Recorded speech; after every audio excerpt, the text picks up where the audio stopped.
That $1,000 phone in your pocket?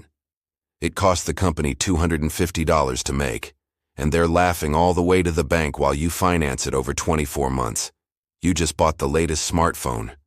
Maybe it's an iPhone. Maybe it's a Samsung Galaxy. Maybe it's a Google Pixel. You paid anywhere from $700 to $1,500 for it. You felt like you got a decent deal, maybe even waited for a sale. And the company told you about all the advanced technology inside. The cameras, the processor, the display. All that cutting-edge innovation that justifies the price. Except here's what they didn't tell you. The actual cost to manufacture that phone is a fraction of what you paid. We're talking $200 to $400 for a phone they sell for $1,000 or more. The profit margins are insane. And the markup is just the beginning of how you're being played.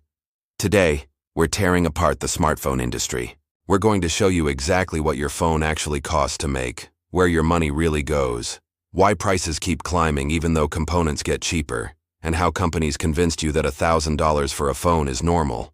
Because once you see behind the curtain, you're going to be furious about every phone you've ever bought. Let's start with a real example. The iPhone 14 Pro Max. When it launched, the starting price was $1,100. That's for the base model with 128 GB of storage. If you wanted more storage or went through a carrier without a trade-in, you could easily pay $1,300 or $1,400. It was marketed as the pinnacle of smartphone technology. The best cameras, the fastest processor, premium materials, worth every penny according to Apple. Then the teardown started happening. Companies like Tech Insights and IHS Markit buy new phones the day they launch, completely disassemble them, identify every component, and calculate the manufacturing cost. It's called a bill of materials or BOM. And what they found was shocking, though not surprising if you know this industry. The total cost of components for the iPhone 14 Pro Max was about $460. Add in manufacturing, which costs around $40 per phone, and you're at $500 total. Apple sold it for $1,100. That's a $600 markup, a profit margin of over 50% on hardware alone. $600 pure profit per phone, before we even talk about accessories, AppleCare, or services. And the iPhone 14 Pro Max wasn't an outlier. This is standard across the industry. The Samsung Galaxy S23 Ultra had a component cost of around $420. It sold for $1,200. The Google Pixel 7 Pro cost about $300 in components. It sold for $900. Every flagship phone has similar economics. The actual cost is somewhere between a third and half of the retail price. Now, before you say, but companies have other costs, you're absolutely right. And we'll get to those. But first, let's break down what actually goes into making a smartphone and what each part really costs. Because even those numbers are inflated by markup at multiple levels. The single most expensive component in your phone is the display. For an iPhone 14 Pro Max, the display costs about $110. That's the OLED panel, the touch sensors, everything. $110. And that's buying in bulk at manufacturer prices. If you tried to buy the same display retail, it would cost way more. But here's the thing. Apple doesn't pay $110. That's the estimated cost including Samsung's markup, because Samsung manufactures displays for Apple. The actual manufacturing cost for that display is probably closer to $60 or $70. So even at the component level, there are layers of profit. The processor and memory are the next big expense. The A16 chip in the iPhone 14 Pro Max, plus the RAM and the storage, costs about $120 combined. That sounds like a lot until you realize this is the brain of the entire device, the most advanced technology in the phone, and it's 12% of what you paid. The cameras are surprisingly cheap. All 3 camera modules in the iPhone 14 Pro Max, including the lenses, sensors, and image processors, cost about $75 total. You're paying $1,100 for a phone, and the cameras that Apple spends millions of dollars marketing cost them $75 to manufacture. The battery costs about $10. $10 for the battery. That thing you charge every night. That thing that determines how long your phone lasts before you need to replace it. $10. The frame and glass, the actual physical body of the phone, costs about $50. The stainless steel or aluminum frame, the glass front and back, all the precision engineering to make it look premium. $50. All the other components, The antennas, the speakers, the vibration motor, the connectors, the tiny screws, and adhesives holding everything together adds up to about another $100. And that's being generous. Total, about $460 in components. Add $40 for assembly, and you're at $500. Apple sells it for $1,100. Where does the other $600 go? Companies will tell you it goes to research and development, to marketing, to retail stores, to customer support, to profit that gets reinvested in making better products. And some of that is true. But let's look at the actual numbers, because they don't add up the way companies want you to think. Apple's total R&D spending in 2022 was about $26 billion. That sounds like a huge number, but Apple sold about 230 million iPhones that year. Divide 26 billion by 230 million, and you get about $113 per phone in R&D costs. So yes, R&D is expensive, but it's not $600 per phone expensive. Marketing is another big expense. Apple spent about $6 billion on advertising in 2022. Divide that by 230 million iPhones, and you get about $26 per phone. Again, real money, but not hundreds of dollars per phone. Retail and distribution costs are harder to calculate, but estimates put them at about $50 to $70 per phone. That includes the cost of running Apple stores, paying employees, shipping phones to stores and customers, all of that infrastructure. Warranty and support costs are maybe $20 to $30 per phone, accounting for the percentage of phones that have problems and need to be repaired or replaced. Add all of that up. 113 for R&D, 26 for marketing, 60 for retail and distribution, 25 for warranty and support. That's $224. Add the $500 manufacturing cost, and you're at $724 total. Apple sells the phone for $1,100. That leaves $376 in pure profit per phone. $376 per phone.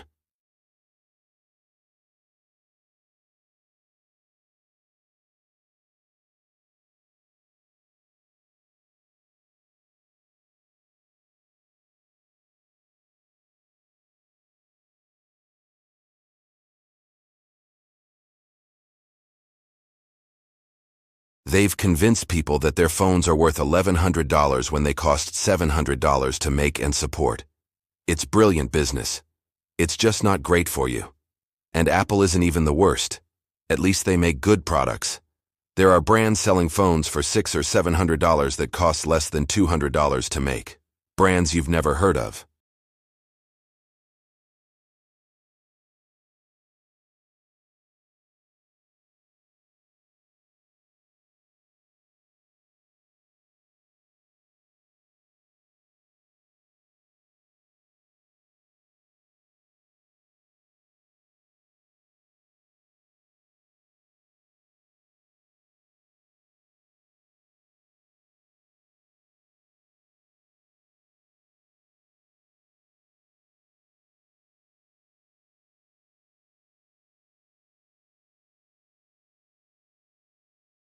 By 2015, the iPhone 6 cost about $250 to make and sold for $650, a $400 markup. By 2020, the iPhone 12 cost about $400 to make and sold for $800, a $400 markup. Now in 2024, the iPhone 15 Pro Max costs about $500 to make and sells for $1,200, a $700 markup. The actual cost has gone up, yes, because phones have more features. But the markup has gone up way faster. Companies are charging more while their profit margins expand. And they're getting away with it because they've normalized high prices.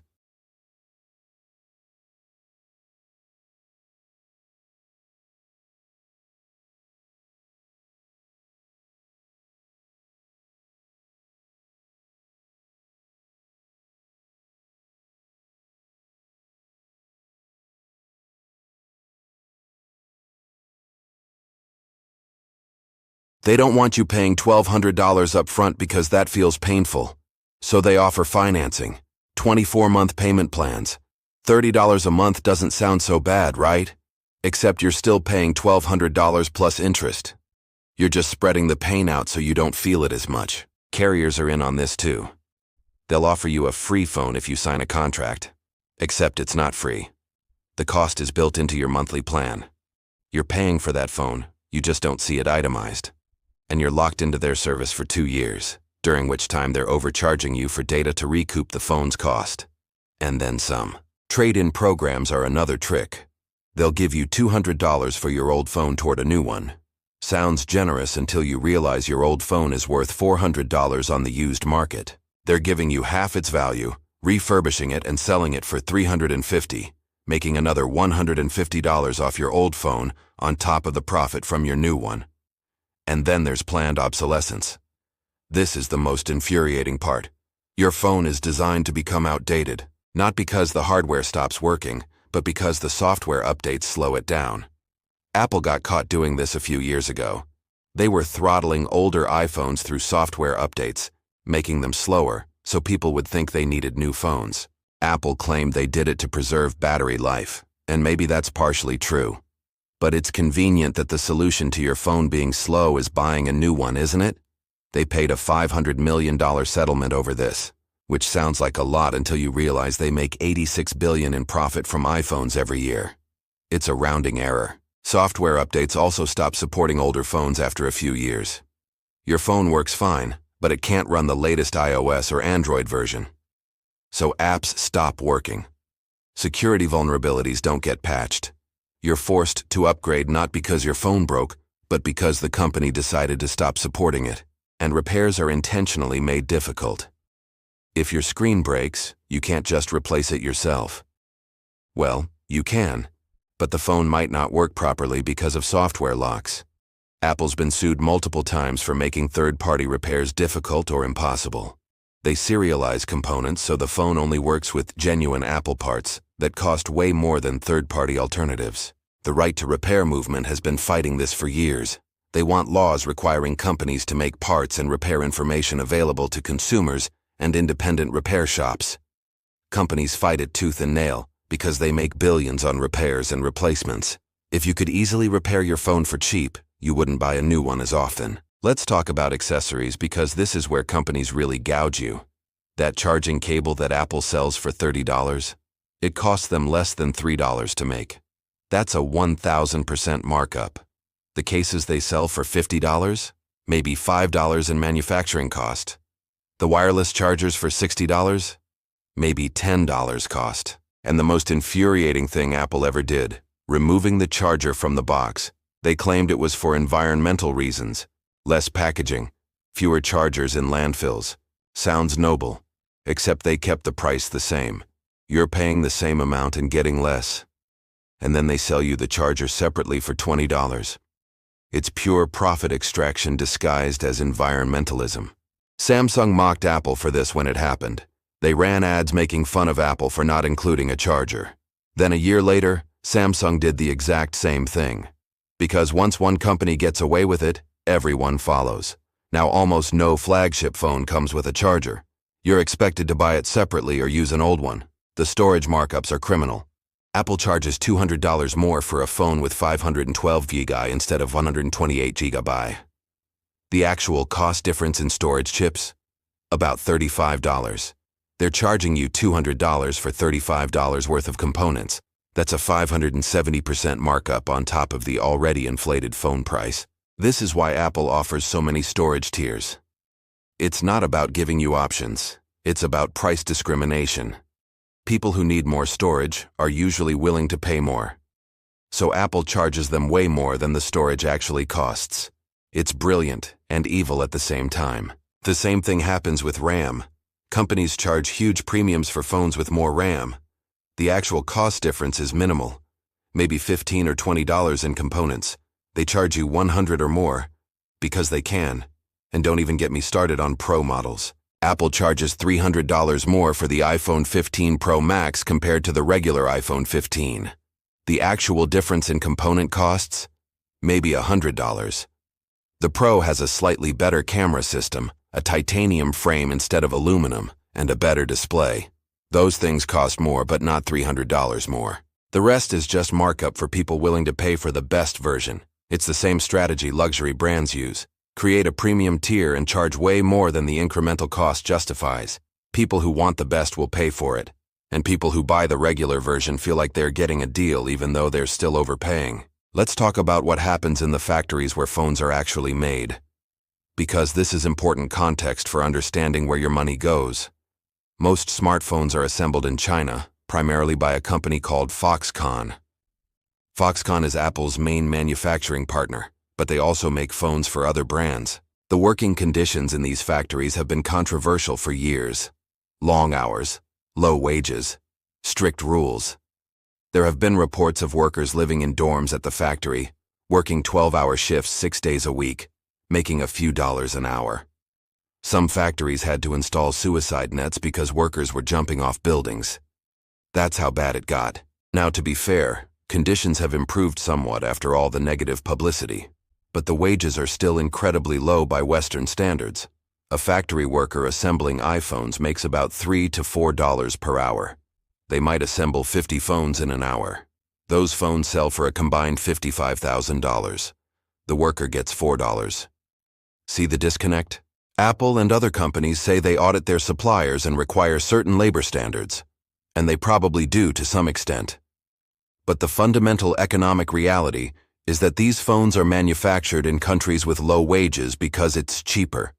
If Apple made iPhones in the United States with American workers earning $25 an hour, the manufacturing cost would go up significantly. But the retail price wouldn't go down if they moved manufacturing to China. They just pocket the difference as profit.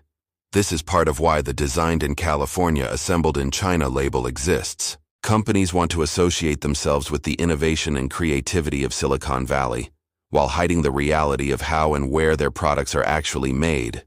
There's also an environmental cost that doesn't show up in the bill of materials. Mining the rare earth elements for batteries and electronics is environmentally destructive.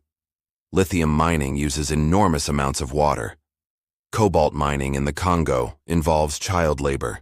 The factories in China create pollution. And then when you throw away your old phone, it becomes e-waste that's often shipped to developing countries where it's improperly recycled, releasing toxic materials into the environment. None of these costs are reflected in the price you pay. They're externalized. The environmental and social costs are borne by people in other countries, while the profits go to companies and shareholders in wealthy countries. It's a system designed to hide the true cost of your smartphone. So here's the problem. Smartphones are expensive to buy but cheap to make. Companies are making enormous profits by marking up products way beyond what's justified by their costs. And they're using every psychological trick in the book to make you think the prices are reasonable. But it's hard to do anything about it. You need a smartphone in modern society. It's not optional. You need it for work, for communication, for banking, for everything. So you have to buy one. And all the major brands are doing the same thing with similar prices. There's no real competitive pressure to lower prices because everyone's comfortable with the status quo. If one company tried to undercut the others by selling phones at a more reasonable markup, they'd make less profit. Their stock price might suffer. Investors would be unhappy, so nobody does it. They all implicitly agree to keep prices high and split the market amongst themselves. And consumers don't have good information. Most people have no idea what their phone actually costs to make. They trust that the $1,000 price tag reflects the value. They don't know they're being marked up by 200 or 300 or 400%. Even if you do know, what are you going to do? Not buy a phone? Buy a cheap phone that's even worse value? You're stuck. The companies know you're stuck, and they're exploiting that. Some people have tried to create alternatives. There are companies like Fairphone trying to make ethical, repairable smartphones sold at reasonable prices. They're transparent about their costs and their supply chain. They design phones that are easy to repair. They use ethically sourced materials, and their phones cost about the same as everyone else's. Because even when you strip out the exploitation and the unreasonable markup, smartphones are still expensive. The R&D is real. The components cost money. Manufacturing costs money. Trying to do it ethically costs even more. So Fairphone hasn't taken over the market. They're a small niche brand that appeals to people who care deeply about ethics. Most consumers just want the best phone for the cheapest price. They don't think about where it comes from or who made it. Some people buy used or refurbished phones. This is actually a smart move. Let someone else pay the new phone premium. Buy their phone a year later for half the price. It works fine. It does everything you need. And you saved $500 or $600. The used phone market is huge now. Companies like Gazelle, Declutter, and Backmarket sell refurbished phones. Even Apple sells refurbished phones. The margins are lower, but there's still money to be made. But most people want the latest model. They want the newest features. They want to show off that they have the new phone. So they pay full price on launch day, even though waiting 6 months would save them hundreds of dollars. Companies know this and price accordingly. There are also budget phone brands. Xiaomi, OnePlus, Motorola, and others sell perfectly good phones for $300 or $400. They cut corners on materials and cameras, but for most people, they're fine. You don't need the absolute best. A mid-range phone does email and social media just as well as a flagship. But again, people want the premium brands. They want the Apple logo or the Samsung name. They've been convinced that anything cheaper is inferior. So they overpay for marginal improvements. Some countries have regulations trying to address some of these issues. The EU requires USB-C charging on all phones now. No more proprietary connectors that lock you into one ecosystem. That's good for consumers. The EU also has right to repair laws being implemented. Companies have to make parts available for longer. They have to design products that can be repaired. This should help with the planned obsolescence problem. But these regulations don't address the core issue of markup. There's no law saying companies can only charge a certain percentage over manufacturing cost. That would be price controls, which most countries avoid because they can create other economic problems. So companies are free to charge whatever the market will bear, and the market is bearing $1,000 phone prices because they've normalized it. We're at a point where smartphone prices have probably peaked. $1,200 to $1,500 seems to be the upper limit of what people will pay. Companies tried to push higher, but sales suffered. So prices have plateaued, but they're not going down. Even as manufacturing costs decrease, retail prices stay the same. Companies just pocket the difference as increased profit, and they'll keep doing this as long as we keep paying. The moment that could change everything is if a major brand decided to compete on price. If Samsung or Google said, "We're selling flagship phones for $600 and taking smaller margins," it would force everyone else to lower prices. It would reset consumer expectations about what phones should cost. But that's not happening. Why would it? They're all making money. Their shareholders are happy. Consumers are buying. There's no incentive to rock the boat. The other possibility is that smartphones plateau as a product category. We're already seeing diminishing returns on improvements. The difference between a 3-year-old phone and a new one is smaller than it used to be. If people start keeping their phones longer, companies make less money. That might force them to compete on price to get people to upgrade. Some analysts think this is already happening. Upgrade cycles are extending. People are keeping phones for 3 or 4 years instead of 2. If that trend continues, companies will have to adjust their strategies. But for now, the status quo remains. You pay way more than your phone is worth. Companies make obscene profits, and the cycle continues. Your favorite smartphone costs half of what you pay, maybe less. The iPhone, the Samsung, the Google Pixel, whatever you have, the actual cost to manufacture it is a fraction of the retail price. Components cost a few $100s. Assembly costs $40. Everything else is markup and profit. Companies justify this by pointing to R&D, marketing, retail, and support costs. And those costs are real. But even accounting for all of them, there are still hundreds of dollars in pure profit per phone. Profit that goes to shareholders, executives, and corporate coffers. They've convinced you that $1,000 is a reasonable price for a phone. That the technology is so advanced and so expensive to develop that you should expect to pay that much. But the numbers don't support it. A $1,000 phone costs maybe $600 or $700 to make and support. The rest is markup, and they're using every trick to keep prices high. Financing so you don't feel the full cost up front. Trade-in programs that give you less than your old phone is worth. Removing accessories while keeping prices the same. Charging massive premiums for minor upgrades like storage or pro features. They're also designing phones to become obsolete. Software updates that slow down old phones. Support that ends after a few years. Repairs made intentionally difficult and expensive. All to push you to buy a new phone more often than you actually need to. The working conditions in the factories where phones are made are often grim. Low wages, long hours, harsh conditions. The environmental costs are high. Mining for materials, manufacturing pollution, e-waste. All of this is hidden behind the sleek marketing and pretty product shots. And you're stuck. You need a smartphone. It's not optional in modern life. So you have to pay whatever companies charge. And they know this. They have you over a barrel. So they charge as much as the market will bear. There are alternatives. Buying used or refurbished, choosing budget brands, keeping your phone longer, demanding better right-to-repair laws. But most people won't do any of this. They'll keep buying the latest flagship on launch day and complaining about the price while handing over their credit card. Companies are counting on that. They're counting on you not doing the math, not researching what your phone actually costs, not considering alternatives. Just accepting that phones are expensive and paying whatever they charge. But now you know. You know that your $1,000 phone costs $500 to make. You know the markup is ridiculous. You know you're being played. What you do with that information is up to you. Maybe you'll keep buying flagship phones because you genuinely value the features and don't care about the markup. That's fine. At least you're making an informed choice. Or maybe you'll change your behavior. Buy a cheaper phone. Keep your current phone longer. Buy used. Support right to repair. Stop letting companies exploit your need for technology. Either way, you can't unsee what you now know. The smartphone industry is built on massive markups and psychological manipulation. Every time you look at your phone, you'll remember, this thing I'm holding cost half of what I paid for it, and the company that sold it to me is laughing all the way to the bank. The next breakdown will make you question every purchase you've ever made.